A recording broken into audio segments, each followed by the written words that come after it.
From living in our car to a billionaire's heart, when rock bottom became our foundation. What would you do if you lost everything? Your home, your money, your dignity, and had to live in a car with 3 children? For Anna Chen, this nightmare became reality when her gambling husband disappeared, leaving her with crushing debt. But sometimes angels appear in the darkest moments, disguised as mysterious strangers in parking lots. This is the story of how one act of kindness from a billionaire with his own secrets changed 4 lives forever. If you believe in miracles and second chances, hit that like button and subscribe for more incredible stories of hope rising from despair. Let's discover how Anna's worst day led to a love story she never saw coming. The emergency room at St. Mary's Hospital was too bright, too loud, too real. Anna Chen sat beside the gurney where her 12-year-old daughter lay unconscious, an IV dripping life back into her small body. The doctor's words echoed in her mind. Diabetic ketoacidosis. Why wasn't she receiving insulin? Because I couldn't afford it. Because we've been living in our car. Because I failed as a mother. Mrs. Chen, Dr. Patel's voice was gentle but concerned. Maya's blood sugar was over 600. She could have died. Has she not been taking her medication? Anna's voice cracked. We've had some financial difficulties. She must have been rationing her insulin without telling me. The judgment in the doctor's eyes was subtle but present. What kind of mother lets her diabetic child go without medication? Mom, a weak voice from the bed. Maya, baby, I'm here. Anna gripped her daughter's hand, fighting tears. I'm sorry. I was trying to make it last longer. I heard you crying about money. 12 years old and trying to protect her mother by risking her life. Anna's heart shattered. Don't you ever do that again. Ever. I'll figure out the money. But she had no idea how. Not when they'd been living in their 2010 Honda Civic for 3 months, parking in different lots each night to avoid detection. Not when her husband Robert had disappeared, leaving behind gambling debts that had destroyed their lives. 3 months earlier, Anna had come home from her job at Morrison Accounting to find the letter on the kitchen table of their suburban townhouse. Robert's handwriting hasty and careless like everything else about him lately. Anna, I'm sorry, I can't fix this. The debts are too much. Start over without me. R. Next to the letter was a photo. Robert with a blonde woman Anna didn't recognize, both smiling on a beach somewhere tropical. The timestamp showed it was taken 2 weeks ago when he'd supposedly been at a business conference. Mom! Maya had appeared in the doorway, backpack still on. Where's Dad? Before Anna could answer, 7-year-old twins Ethan and Oliver had bounded in identical grins, fading as they sensed the tension. What's wrong, Mommy? Ethan asked.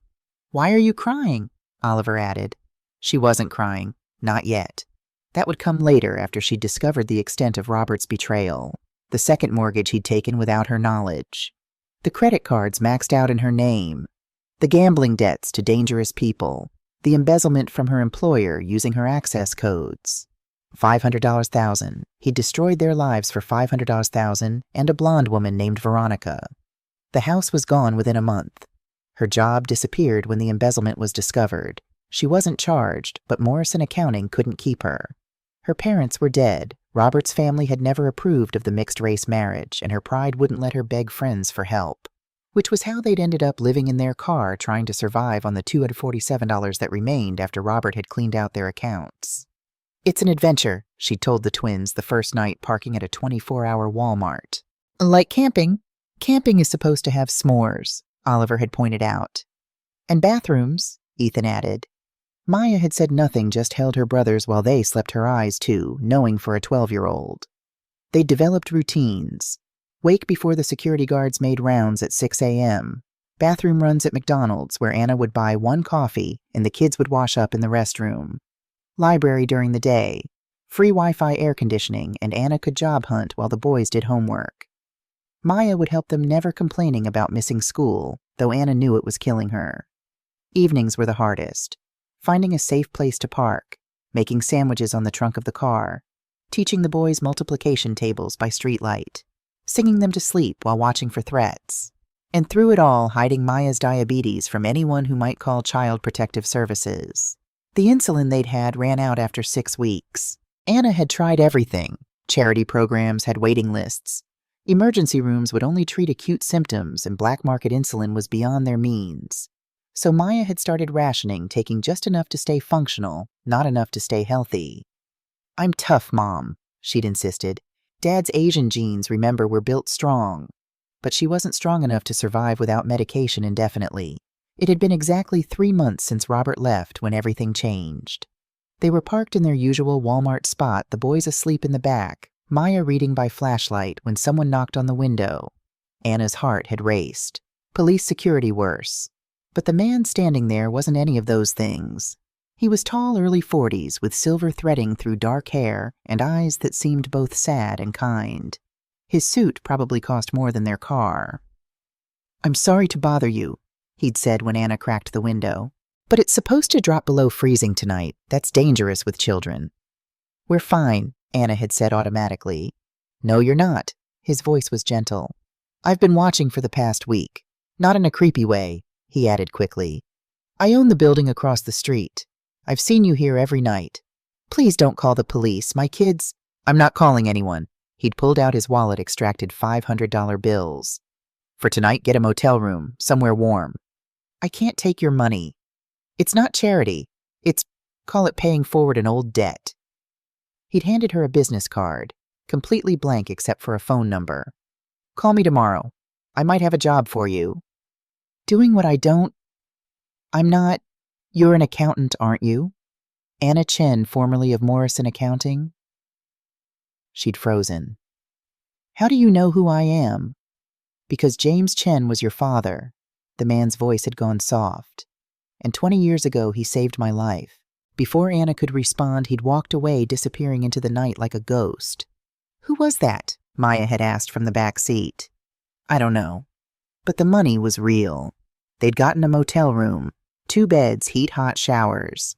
The boys had jumped on the beds while Maya had taken the longest shower of her life. Anna had sat on the floor and cried for an hour. The next morning, she'd called the number. "Cross Industries, Vincent Cross's office," a crisp voice had answered. "Vincent Cross, the Vincent Cross, tech billionaire, famously reclusive, supposedly impossible to reach. Mr. Cross gave me this number. My name is Anna Chen." "Ah, Mrs. Chen, Mr. Cross is expecting you. Can you come to the office today, 2 p.m.? Anna had looked at her children eating their first hot breakfast in weeks, courtesy of the motel's continental spread. "We'll be there. I have 3 children. I can't leave them." "That's fine. Mr. Cross mentioned you might bring them." Cross Industries occupied the top 20 floors of the Meridian Tower. Anna and the kids had walked through the marble lobby in their cleanest clothes, which weren't very clean, trying not to gawk. "This is like Iron Man's house," Ethan had whispered. "Bigger," Oliver had corrected. Vincent Cross's office was on the 40th floor, with windows overlooking the entire city. The man himself stood with his back to them as they entered, staring out at the view. "Thank you for coming," he'd said without turning. "Please sit." The children had perched on a leather couch that probably cost more than their former house. Anna had sat on the edge of a chair, ready to run if needed. "You knew my father." Vincent had turned then, and Anna had seen something haunting in his eyes. "I was 15, living on the streets. Dying, actually. Starving, sick, forgotten." He'd moved to his desk, picked up a framed photo Anna couldn't see. "Your father found me behind his restaurant. Instead of calling the police, he fed me. Not just that day. Every day for 6 months. Taught me to read better, helped me get my GED, convinced his friend to give me a job." Anna remembered her father's restaurant, the small Chinese place that had barely broken even. He'd died when she was in college, never mentioning any of this. "He saved my life," Vincent had continued, "and when I tried to repay him years later, when I'd made my first million, he refused. Said the only payment he'd accept was for me to help someone else when the time came. And you think I'm that someone? I know you are. James talked about you constantly. His brilliant daughter, the accountant. He was so proud." Vincent's smile had been sad. "He'd be heartbroken to see you struggling. This is charity. This is a job offer. I need a personal accountant, someone I can trust. The position pays $200,000 a year, plus benefits plus housing." Anna had nearly choked. "Housing. I have a guest house on my estate. 5 bedrooms, good school district. It's part of the compensation package." "Mr. Cross, Vincent, this is too much. You don't even know if I'm qualified." You graduated summa cum laude from Northwestern. You passed your CPA on the first try. You managed accounts for Fortune 500 companies at Morrison. You're overqualified, if anything. Then you know about the embezzlement. I know your husband used your access codes. I know you were cleared of wrongdoing. I know Morrison let you go to save face, not because you did anything wrong. Maya had spoken up then. Are you really offering my mom a job, or are you trying to save us? Vincent had looked at the 12-year-old with surprised respect. Both. I need an accountant I can trust. Your family needs stability. It's a mutually beneficial arrangement. What's the catch? Maya had pressed. The catch is that I'm difficult to work for. I'm demanding, occasionally unreasonable, and I have enemies who might try to use anyone close to me. Sounds like Dad, Ethan had piped up. Except for the enemies part. Though Dad probably has enemies now, Oliver had added thoughtfully. From the gambling. Vincent had raised an eyebrow at Anna. My husband left us with significant debts, she'd explained carefully. How significant? 500,000, maybe more. Vincent had made a note. We'll handle that as part of your signing bonus. I can't. You can. You will. Your father saved me when I had nothing. Let me return the favor. This is too much. This is exactly enough. He'd stood, indicating the meeting was ending. You start Monday. Mrs. Liu, my house manager, will show you to the guest house this afternoon. I haven't said yes. Haven't you? He'd smiled then, the first genuine smile she'd seen. Your daughter needs insulin. Your boys need stability. You need a fresh start. And I need someone I can trust with my finances. Say yes, Anna. She'd looked at her children, Maya trying to hide her hope, the twins bouncing with excitement. Yes. The guest house was a sprawling ranch-style home that was bigger than anywhere Anna had ever lived. 5 bedrooms, 3 baths, a full kitchen, a pool in the back. This is ours, Oliver had asked in wonder. For as long as your mother works for Mr. Cross, Mrs. Liu had explained. The elderly Chinese woman had smiled kindly. He's a good man, despite what people say. What do people say? Maya had asked. That he's cold, ruthless, mysterious. Mrs. Liu had shrugged. All true, but also incomplete. He's more than his reputation. Anna had started work that Monday, diving into Vincent's personal finances. They were surprisingly complex. Not just his fortune, but a web of charitable donations, all anonymous. Millions given away to homeless shelters, food banks, programs for at-risk youth. You do a lot of good, she'd commented one evening working late in his home office. I try to pay back my debt to the universe, he'd replied, not looking up from his own work. The universe didn't save you. My father did. Your father was the universe's instrument, as am I sometimes. They'd developed a routine. Anna would work while the kids were at school, the twins at the excellent public elementary, Maya at a private school that specialized in gifted students.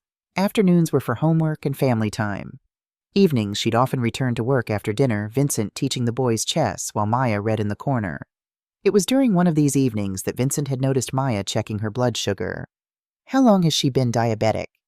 Since she was 8. That must have been hard managing it while... He'd trailed off diplomatically. While homeless, nearly impossible. I know an excellent endocrinologist. Dr. Yamamoto. I'll make a call. Vincent, you've already done so much. Your daughter's health isn't negotiable. His tone had brooked no argument. She sees the doctor tomorrow. Dr. Yamamoto had been horrified at Maya's condition. Months of inadequate insulin had done damage. Reversible but serious. She needs consistent treatment, he'd told Anna. Proper monitoring, regular insulin nutritional support. I have insurance now. Mr. Cross has already arranged everything, the doctor had said. Your daughter will have everything she needs. Walking out of the appointment, Maya had been quiet. You okay, baby? Why is he doing this? Really? He says it's because Grandpa helped him once. But it's more than that, isn't it? The way he looks at you. Anna had noticed it too. The lingering glances, the soft way Vincent said her name, the way he found excuses to be around when she was working. It's complicated, honey. Adult complicated or heart complicated. Both. That had been 2 weeks ago. Now in the hospital watching Maya recover from diabetic ketoacidosis, Anna wondered if she'd made the right choice accepting Vincent's help. They'd gone from homeless to housed desperate to secure, but at what cost? What did Vincent really want? Her phone buzzed. Vincent. Mrs. Liu told me you're at the hospital. Maya. She's been hiding how bad it was, rationing insulin without telling me. I'm coming. You don't need to. I'm coming. He arrived 30 minutes later, arms full of supplies. Blankets, food books for the boys who were stuck in the waiting room with Mrs. Liu. How is she? Stable, scared, angry at herself. She's 12. She shouldn't have to be this strong. No, Anna agreed. She shouldn't. They sat in silence for a moment, watching Maya sleep. This is my fault, Anna said finally. If I'd been a better mother, if I'd seen the signs of Robert's gambling sooner. Stop. Vincent's voice was firm. None of this is your fault. You've done everything possible to protect your children. I let them live in a car. You kept them together, safe, loved. That's what matters. Is it my 12-year-old nearly died because I couldn't afford her medication? And now she never will again. Vincent turned to her. Anna, I need to tell you something. But before he could continue, Maya stirred. Mr. Cross. Hey, kiddo, how are you feeling? Like I got hit by a truck. Are Mom and the boys okay? They're fine. Worried about you. I'm sorry I scared everyone. Don't apologize, just get better. Maya looked between them, that too knowing expression back. You like my mom. Vincent didn't deny it. Your mom is extraordinary. She is, Maya agreed. But she's also broken. Dad broke her. We all broke her a little, needing so much. Maya, Anna protested. It's true, Mom. You give and never take. Maybe it's time to take something. Someone. She looked at Vincent. You seem nice. Rich is a bonus. Maya Elizabeth Chin. Vincent laughed, the sound rich and warm. You're definitely your grandfather's granddaughter. He was blunt, too. Tell me about him, Maya requested. Mom doesn't talk about him much. So Vincent did, spending the next hour telling stories about James Chen, the restaurant owner who'd saved a street kid and never asked for anything in return. Maya listened with rapt attention, and Anna found herself crying silently hearing about her father from this unexpected source. He would have been proud of you, Vincent told Maya. Strong, smart, protective of your family, just like him. Just like Mom, Maya corrected. Everything good in me comes from her. That night, after Maya was moved to a regular room and the boys were asleep on the fold-out couch, Anna stepped outside for air. Vincent followed. Thank you, she said. For everything. You don't have to keep thanking me. Yes, I do. You saved us.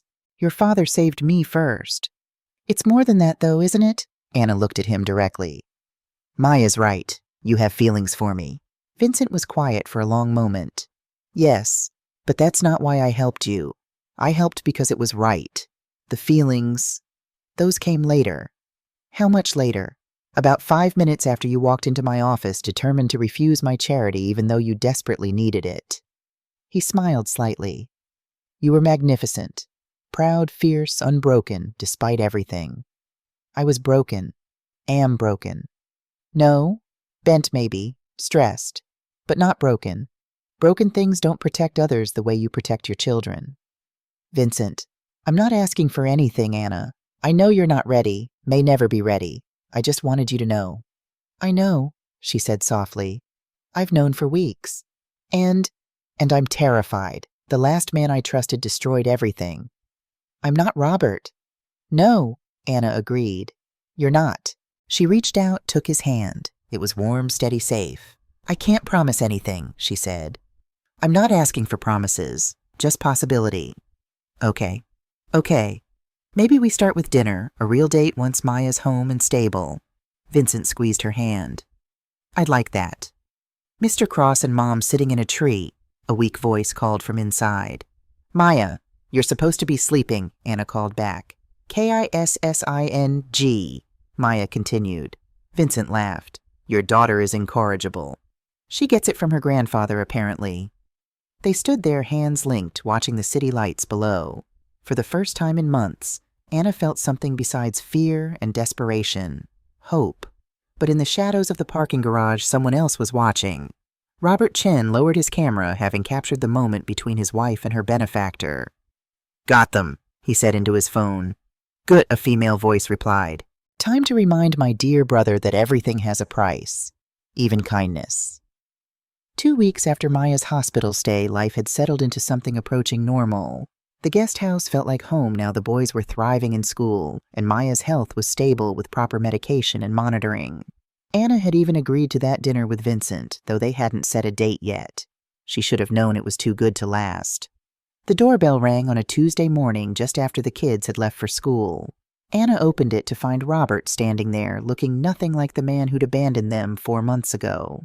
Gone was the pudgy accountant with nervous eyes. This Robert was tan-fit, wearing an expensive suit and smiling with confidence that bordered on arrogance. "Hello, Anna."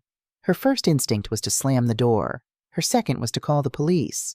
She did neither, frozen by shock. "What are you doing here?" "Visiting my family. Aren't you going to invite me in Nice Place, by the way?" "Much better than that car." You knew we were living in our car and you didn't." "I had my own problems to deal with." He pushed past her into the house. "But those are resolved now. Time to discuss our future." "We don't have a future. You left. You destroyed our lives." "I saved our lives, actually. But you wouldn't understand that. Yet." He settled onto the couch like he owned it. "Vincent Cross. Interesting choice of savior. How do you—" "I know everything, Anna. It's my job to know." "Your job." "Last I checked, you were unemployed and running from gambling debts." Robert laughed. "Is that what you think, oh Anna? Still so naive." Before she could respond, the door opened again. Vincent walked in. He often worked from home and came by for lunch. "Anna, I was thinking—" "Robert?" The temperature in the room dropped 10 degrees. Vincent's entire demeanor shifted from casual to lethal in an instant. "Vincent," Robert said cheerfully, "good to finally meet you properly." "Get out." "Now, is that any way to talk to your future brother-in-law?" Anna's world tilted. What a blonde woman walked in through the still open door. She was stunning, elegant, polished, with Vincent's same gray eyes and sharp cheekbones. "Hello, brother," she said. Vincent's face was stone. "Veronica." "You two know each other?" Anna asked, though the family resemblance was obvious now. "Veronica is my sister," Vincent said tightly. "Estranged sister." "Not estranged," Veronica corrected. "Just disappointed. You got everything. The company, the Fortune father's approval. I got nothing. You got $50 million and a trust fund." "Scraps compared to your billions." Robert stood moving to Veronica's side, his arm sliding possessively around her waist. "Which is why we've decided to level the playing field." Anna's voice was weak. "Veronica and I have been together for 2 years, Robert announced. The gambling, the debts, the abandonment, all carefully orchestrated. You planned this. Our homelessness, Maya's illness. Collateral damage, Robert said with a shrug. Necessary to position you correctly." "Position me," Veronica smiled cold and sharp. "You're Vincent's weakness now. His precious charity case. The woman he's falling in love with." "Which means," Robert continued, "you're our leverage." Vincent stepped forward, putting himself between Anna and the couple. "Whatever you're planning, leave her out of it." "Too late," Veronica said. "She's been in it from the beginning. Why do you think Robert married her?" Anna felt sick. "What, your father," Robert explained casually. "James Chen, Vincent's savior. We knew Vincent kept tabs on him on his family, so I courted you, married, you waited." 13 years, Anna whispered. "Our entire marriage was a lie." "Not entirely. You were genuinely useful for a while. Good cover, decent in bed, produced beautiful children. But when Vincent finally made his move to help you, well, that's when the real plan began." "You're insane," Anna said. "I'm practical," Robert corrected. "Veronica wants her share of the Cross fortune. I want financial security. Together we can get both." "How?" Vincent's voice was deadly quiet. Veronica pulled out a tablet, showed a video. It was Vincent and Anna from the hospital parking lot holding hands, clearly intimate. Then another of Vincent with the children teaching them chess. Another of him at Maya's bedside. "A beautiful family portrait," Veronica said. "The billionaire, his employee, her children. Very cozy, very inappropriate." "There's nothing inappropriate." "No? A powerful man housing his vulnerable employee, paying for her child's medical care, seducing her while she's dependent on him." Veronica clicked her tongue. "The media will have a field day. Me Too will crucify you." "That's not what happened," Anna protested. "The truth is irrelevant," Robert said. "Perception is everything. and the perception will be that Vincent Cross is a predator who took advantage of a desperate mother. Add to that, Veronica continued, some creative accounting irregularities we've discovered in your books. You mean created? Vincent interrupted. Prove it. By the time you do, your reputation will be destroyed, your company's stock will tank, and the board will demand your resignation. Unless, Vincent asked, though he clearly knew the answer. Unless you agree to a more equitable distribution of Father's legacy, 50-50 split. I get half of everything, including voting shares in Cross Industries. That would give you control of the company. Yes, it would, Veronica smiled. Finally, Vincent was silent for a long moment. Then no. No. No. Do your worst. Release the videos, spread your lies. I'll survive. Will Anna? Robert asked. Will her children, because I'm still their father. I still have rights. And a judge might be very interested to know that their mother is living with a man she barely knows, accepting money from him, potentially exposing them to danger. You abandoned them. I left temporarily due to gambling addiction for which I've been receiving treatment. Robert pulled out documents. 4 months of therapy, clean bill of health, steady employment with Cross Industries competitor Barnes Tech. Barnes, Vincent said. Of course. They were very understanding about my situation, very supportive of a father trying to reconnect with his children. Anna felt the walls closing in. You can't do this. I can, unless... Robert looked at Vincent. Give Veronica what she wants and I disappear. Forever. Sign away my parental rights, no custody battle, no media scandal. You're using your own children as bargaining chips. Anna's disgust was palpable. I'm being practical. They're better off without me, we all know that. But the courts don't see it that way, unless I voluntarily surrender rights. Vincent looked at Anna, saw the terror in her eyes. The thought of Robert back in their lives, of potentially losing her children. I need time to think, Vincent said. 24 hours, Veronica said. Then we go public with everything. They left Robert pausing at the door. By the way, Anna, you look good. Happiness suits you. Shame it couldn't last. After they were gone, Anna collapsed onto the couch, shaking. 13 years, she whispered. Everything was a lie. Vincent sat beside her, careful not to touch. Anna, did you know when you helped us? Did you know about Robert and Veronica? No. I knew Veronica was angry about the inheritance, but I had no idea she'd go this far. Why does she hate you so much? Vincent sighed. Our father was complicated. Brilliant, driven, cold. He built Cross Industries from nothing, expected perfection from his children. Veronica could never meet his standards. Too emotional, he said. Too volatile for business. So he left everything to you. The company, yes, but she got $50 million real estate art. She's not poor by any measure. But she's not you. No. And that's eaten at her for 10 years since Father died. Anna stood pacing. We should leave. The kids and I. We'll disappear, start over somewhere. Running won't solve this. Robert will find you. And Veronica won't stop until she gets what she wants. Then give it to her. I can't. Cross Industries employs thousands of people.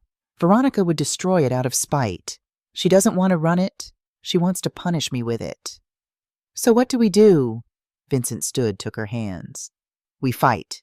Together. How? I don't know yet. But I promise you they won't take your children. They won't destroy what we're building. What are we building, Vincent? He pulled her close and she let him, needing the comfort. A family, he said softly. At least I hope that's what we're building. Before Anna could respond, her phone rang. Maya's school. Mrs. Chen Maya collapsed during PE. The ambulance is taking her to St. Mary's.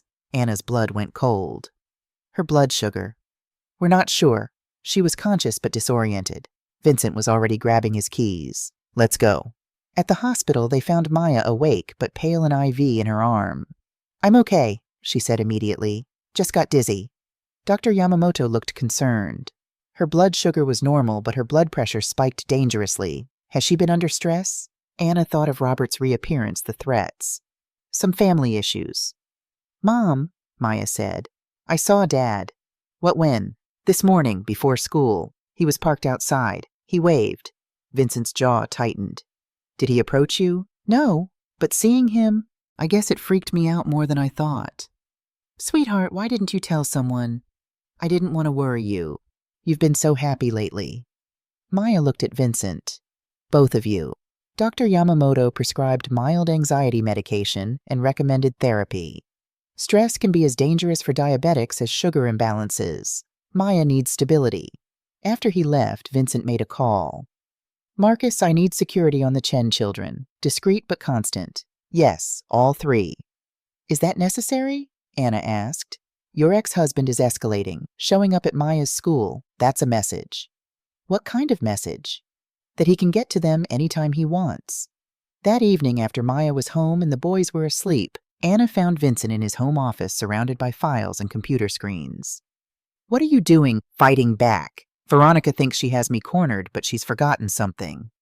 What boy? I've been playing this game longer than she has. He showed her a screen full of financial records. Barnes Tech, the company that hired Robert. Look at their investors. Anna studied the data. Veronica is a silent partner. 40% stake, bought through shell companies over the past 2 years. The same timeline as her relationship with Robert. Exactly. This has been planned for years. But here's what they don't know. I've been watching too. He pulled up more records. Every transaction, every meeting, every communication between Veronica and Barnes. Some of it borderline illegal. All of it unethical. Corporate espionage. Industrial sabotage, actually. 3 cross-industries projects that failed mysteriously. Veronica had inside information. Your own sister. She stopped being my sister when she chose revenge over family. What are you going to do? First protect you and the children, then end this, permanently. The next morning, Vincent met with his legal team while Anna took the kids to school. The security was subtle but present, a car following at a distance, someone always watching. Mom, Maya said as they pulled up to her school. Is Dad back? It's complicated, honey. Is he trying to take us away? Anna wanted to lie to protect her, but Maya deserved truth. He's trying to cause problems, but Vincent won't let him. Do you trust Vincent? Yes. Do you love him? Anna hesitated. I think I might. Good. He loves you. It's obvious. Maya. Mom, we were homeless. We lived in our car. I almost died from rationing insulin. Vincent saved us. More than that, he sees us. Really sees us. Dad never did. Baby. I'm not a baby. I'm 12. Old enough to know that Vincent is the father we should have had. Don't let Dad ruin this, too. That afternoon, Vincent called a meeting. Anna, his legal team, and surprisingly, Mrs. Liu. Robert and Veronica expect me to cave, Vincent began. They think threatening Anna's children is enough. They're right that I care, but they're wrong about me being weak. He nodded to his head lawyer who distributed folders. This is everything. 2 years of evidence. Veronica's embezzlement from Cross Industries. Robert's fraud at Morrison Accounting. Yes, Anna, he was stealing long before he used your codes. Their conspiracy with Barnes Tech to steal proprietary information. This is enough to send them to prison, the lawyer said. But men, Vincent continued, if we use it, the scandal will still hurt Anna and the children. Media attention court proceedings, their father in prison. So what's the alternative? Anna asked. Vincent smiled sharp and dangerous.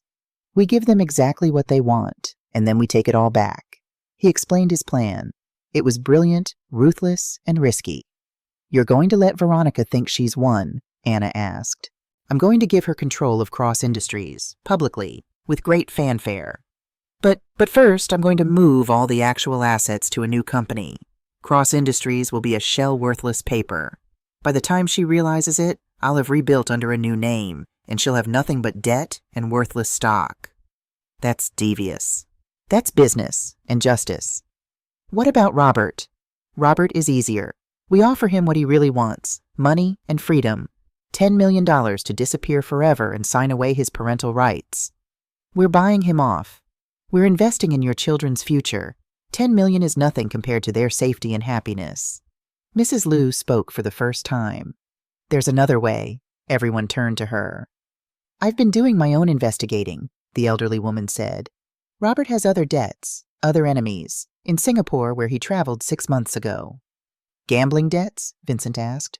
Worse. He stole from the Tong. The room went silent. The Tong? The Chinese organized crime syndicate didn't forgive debts. How much? Vincent asked.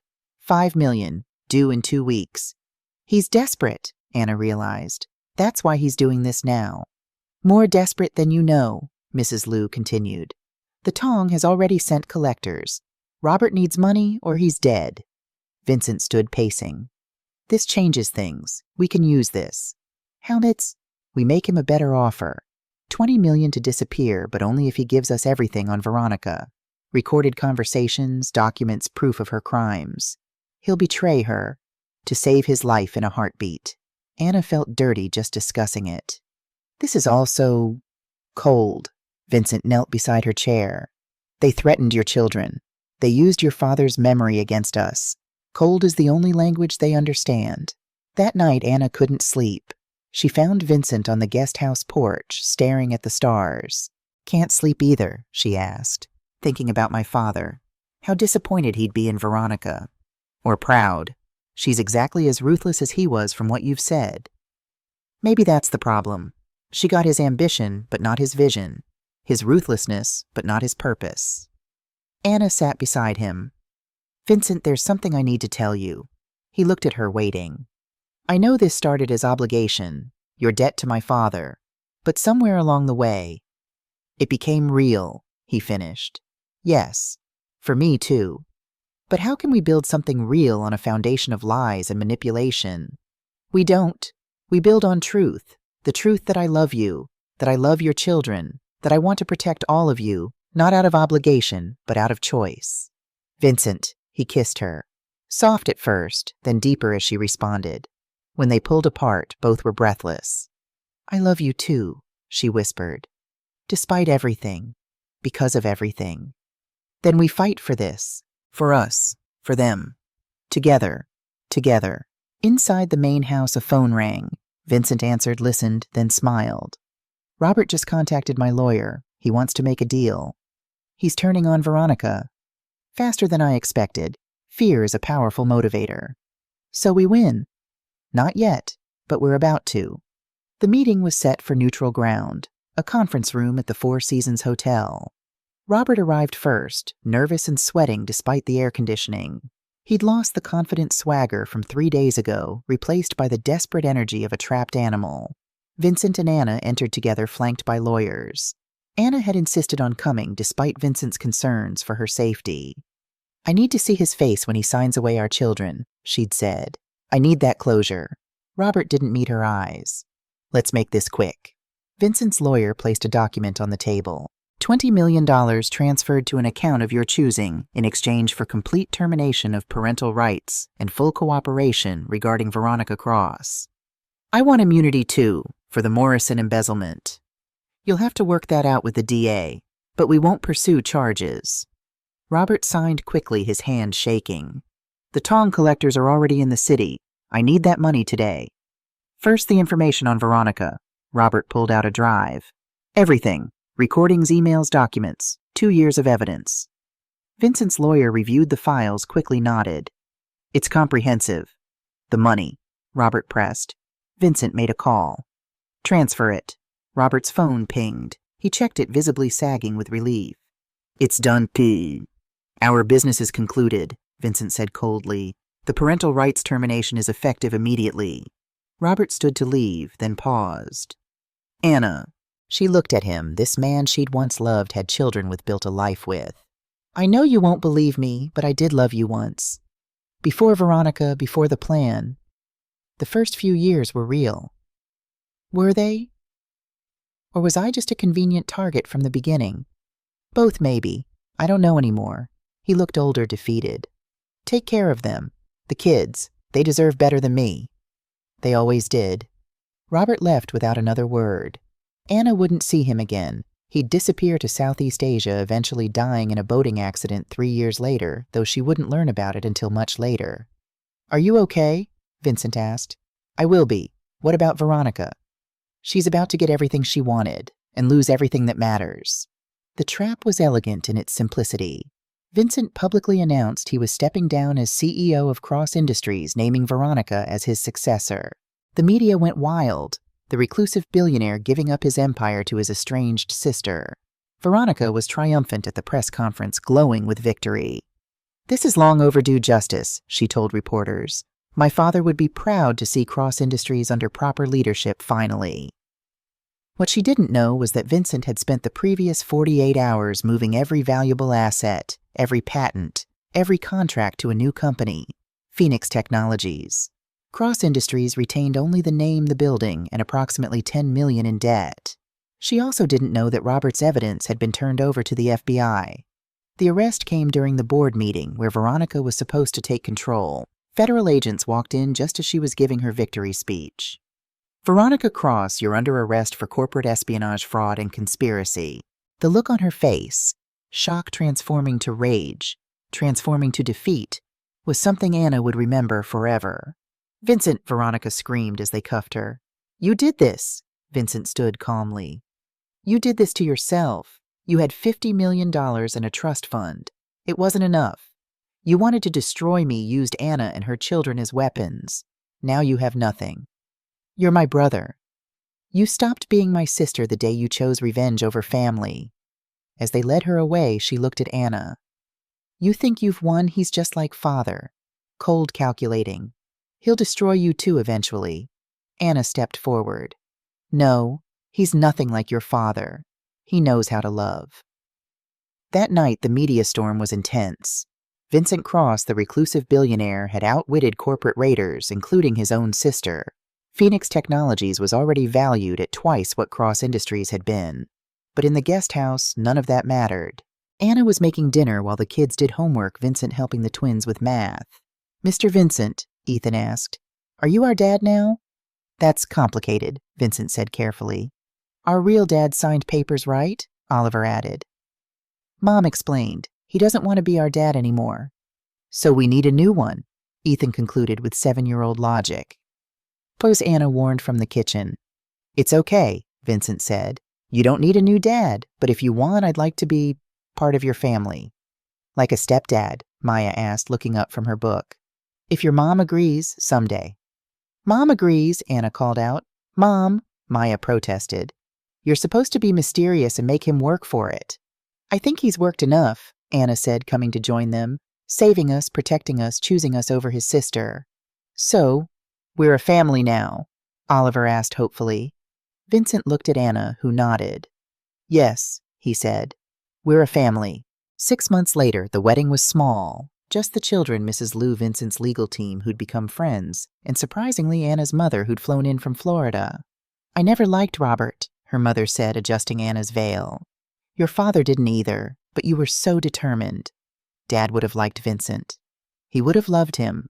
A man who takes care of his own, who protects children, James would have adopted him on the spot. Maya was maid of honor, the twins' ring bearers. They'd practiced for weeks, determined to be perfect. The ceremony was in Vincent's, now their, backyard under a canopy of fairy lights.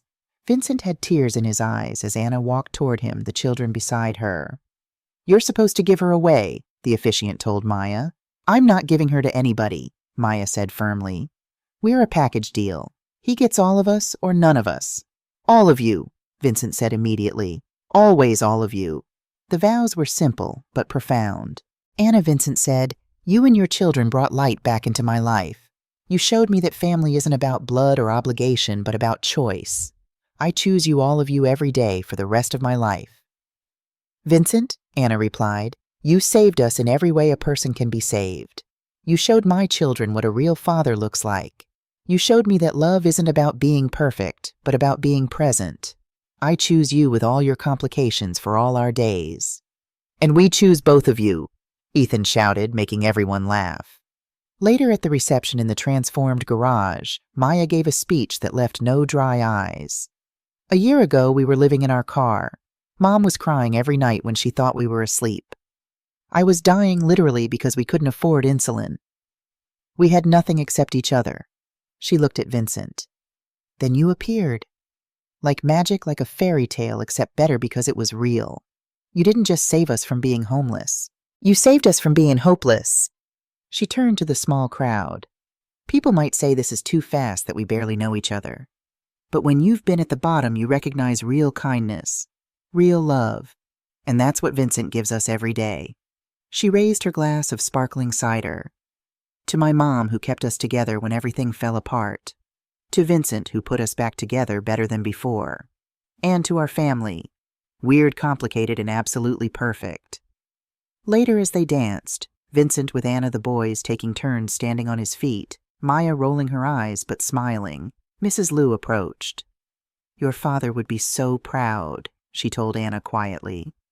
"You knew him?" "I met him once years ago. He catered an event I attended. Remarkable man." "How did you really find out about Robert's debts to the Tong?" Mrs. Lou smiled mysteriously. "I have my sources, just as I had sources watching your family long before Vincent decided to help. Watching us. Mr. Cross asked me to keep an eye on James Chen's family years ago. I've been your guardian angel from afar. On Vincent's orders. At first, then because I could see what he couldn't yet admit. He was falling in love with you through reports and photos. When Robert left, I knew it was time. You orchestrated this. I merely provided opportunity. The love that was all you two." As the evening wound down, Vincent found Anna on the porch, still in her wedding dress, but barefoot, watching the children play with sparklers in the yard. "Regrets?" he asked. "None. Only that I didn't find you sooner. You found us exactly when we needed you. Or you found me when I needed you." He pulled her close. "I was so alone before you." "Not anymore." "No, not anymore. Vincent, there's something I need to tell you." He pulled back, concerned. "What's wrong?" "Nothing's wrong. I'm pregnant." Vincent stared at her. "Pregnant. About 8 weeks. I wanted to wait until after the wedding to tell you." He spun her around laughing, then set her down gently. "A baby?" "Our baby. The kids don't know yet." "How do you think they'll react?" "Maya will be thrilled to not be the only responsible one. The boys will want to name it after a dinosaur." "And you?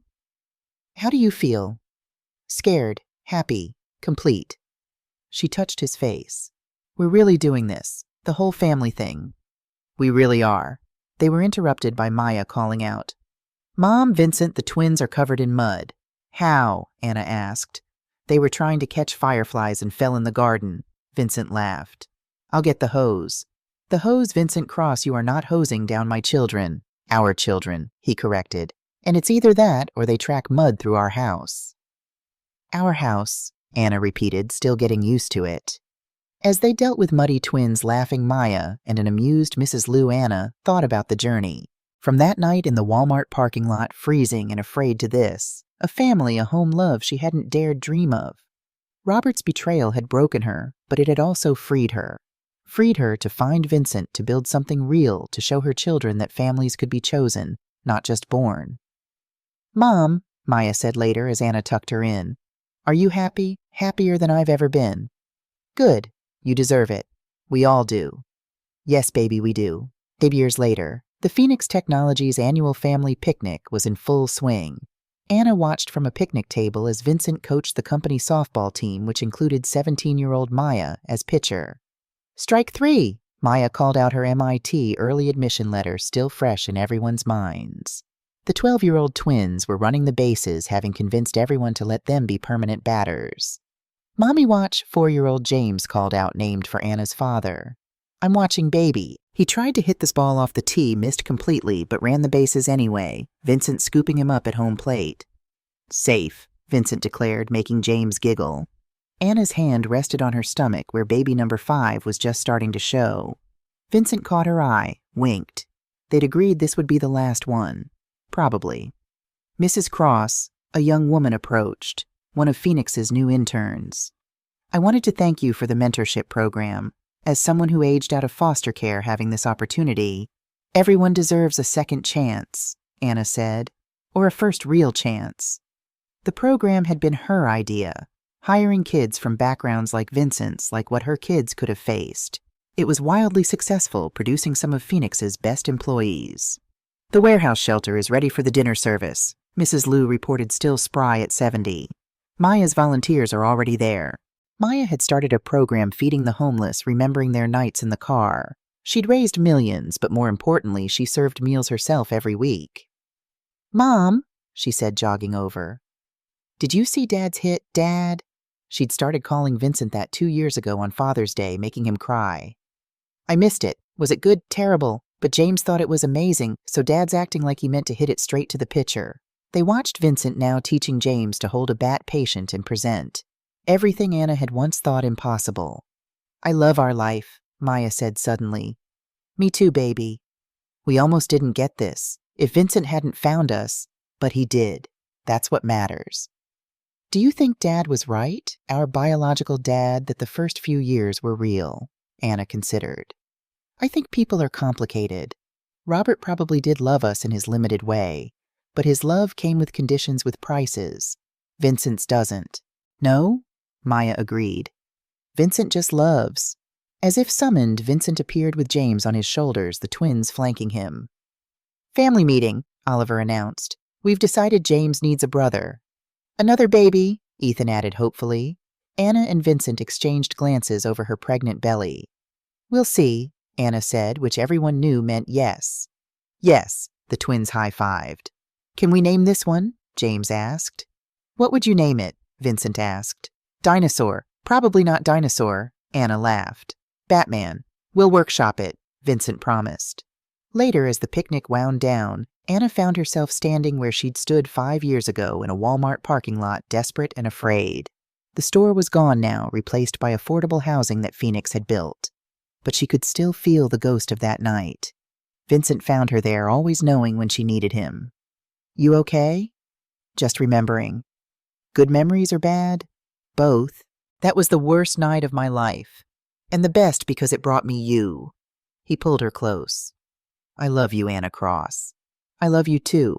Gross, James called out, making them laugh. Let's go home, Vincent said. Home, a word that had once meant a car in a parking lot. Now it meant a sprawling house full of children's laughter, Mrs. Lou's cooking, Vincent's quiet strength and love that had risen from the ashes of destruction. As they drove away, Anna looked back one more time at where it all began, then forward toward where they were going. Together. Always together. Thank you for joining Anna's incredible journey from despair to joy.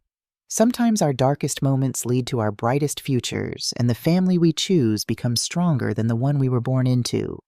If you believe in the power of kindness and second chances, please like and subscribe. Remember, angels often appear in unexpected forms exactly when we need them most. Keep believing in miracles. They happen every day.